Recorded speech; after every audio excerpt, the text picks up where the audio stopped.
Presiden European Central Bank Christine Lagarde memperingatkan hilangnya independensi The Fed akan menjadi bahaya serius bagi perekonomian dunia, dipicu faktor sementara berupa penurunan tajam harga layanan telekomunikasi.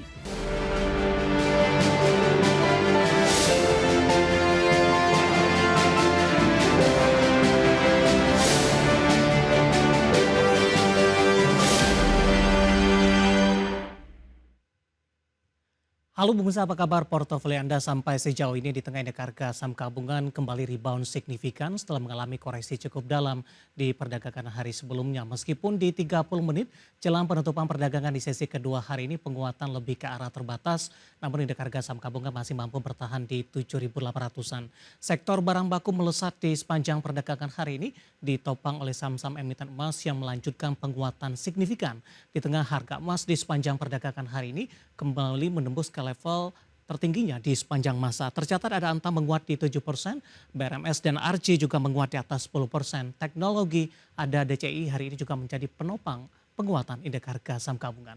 Dan seperti apa review di sepanjang perdagangan hari ini, proyeksi untuk perdagangan esok hari, jangka menengah dan juga untuk jangka panjang. Kembali bersama saya David Sun Oval, kita jelang IDX segesang closing singkatnya.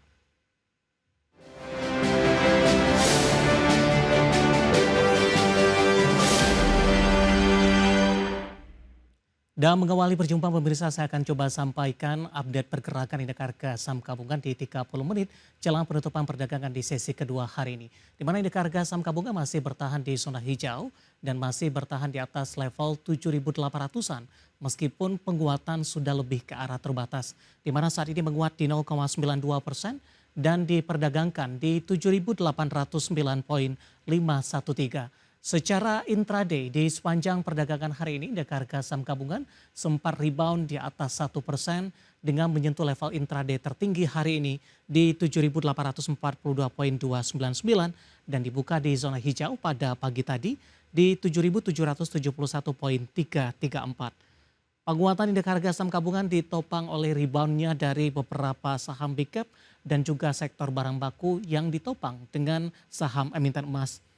Ada Antam pemirsa hari ini menjadi penopang indeks harga saham gabungan menguat di atas 7% di 3.440.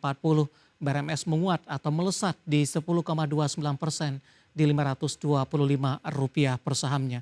Kemudian juga ada Arci hari ini melesat di 11,18% di Rp845 per sahamnya. Sementara PSAB ditutup bergerak stagnan, masuk kami di 595 usai naik tinggi. Dan juga ada saham harta hari ini menguat di 4,29% di Rp730 per sahamnya.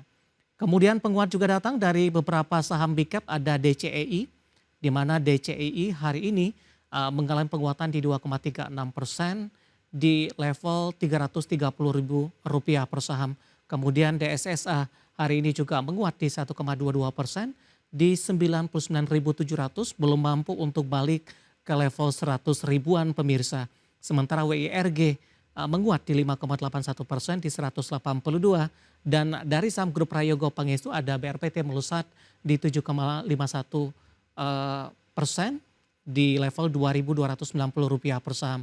Sementara pemberat datang dari saham-saham perbankan big cap yang sempat menguat di sesi pertama hari ini berbalik melemah, di antaranya BMRI tertekan di 0,43% di 4.580, BBRI juga melemah di 0,25% di 3.970. Sementara untuk saham BMRI pemirsa hari ini berbalik melemah di 0,43% usai naik tinggi ke 4.670 dan saham BBNI hari ini juga berbalik melemah di 0,46% di Rp4.300 per sahamnya. Updatean pergerakan indeks harga saham gabungan di 30 menit jelang penutupan perdagangan di sesi kedua hari ini dan semoga bisa menjadi salah satu referensi untuk Anda.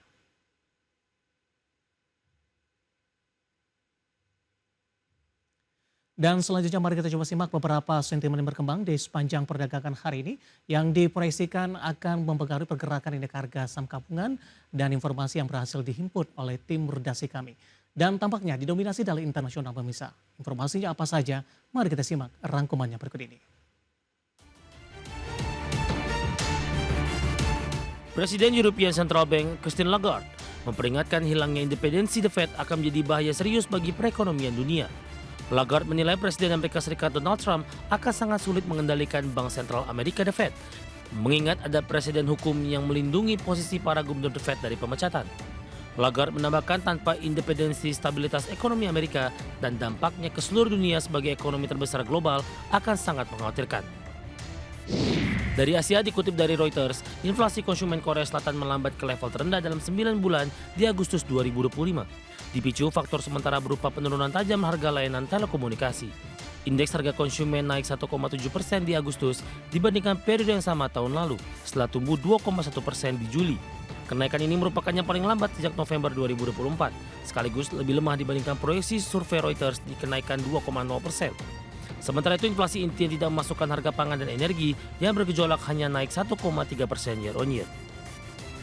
Deputi Gubernur Bank of Japan Ryozo Himino menyatakan bank sentral perlu terus menaikkan suku bunga, namun ketidakpastian ekonomi global masih tinggi, sehingga langkah tersebut tidak akan dilakukan secara tergesa-gesa. Himino menilai perjanjian dagang Jepang dengan Amerika Serikat memang membantu meredakan ketidakpastian, namun dampak tarif impor Amerika terhadap ekonomi Jepang belum sepenuhnya jelas. Himino menambahkan prospek inflasi Jepang dibayangi pasar tenaga kerja yang ketat menaikkan harga, namun perlambatan ekonomi global dan tarif Amerika Serikat menekan harga. Dari berbagai sumber ada exchange.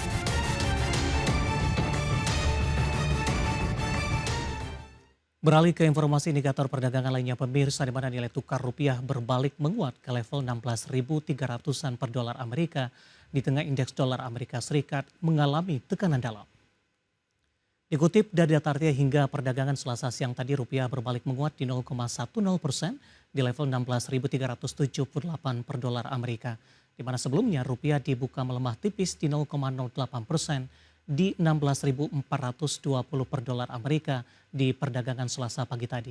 Sementara itu indeks dolar terpantau melemah di 0,04% di level 97,71 di Selasa pagi, di mana pelemahan berlanjut setelah di Senin indeks dolar sempat menyentuh ke level terendahnya sejak 28 Juli 2025. Sementara dari sisi eksternal, dolar Amerika Serikat masih tertekan di tengah investor menunggu serangkaian data tenaga kerja Amerika, termasuk laporan non-farm Jumat akhir pekan yang akan menentukan arah kebijakan The Fed, di mana pasar saat ini memperkirakan peluang 90% pemangkasan suku bunga 25 basis point di September dengan total potensi easing hingga 100 basis point di 2026. Langsung saja kita akan update seperti apa pergerakan nilai tukar rupiah terhadap sejumlah mata uang utama berikut ini. Terhadap dolar Amerika Serikat di 16.394 rupiah, kemudian terhadap euro di 19.303 rupiah, pound sterling di 22.179 rupiah, dan yen Jepang di level 110,77 rupiah.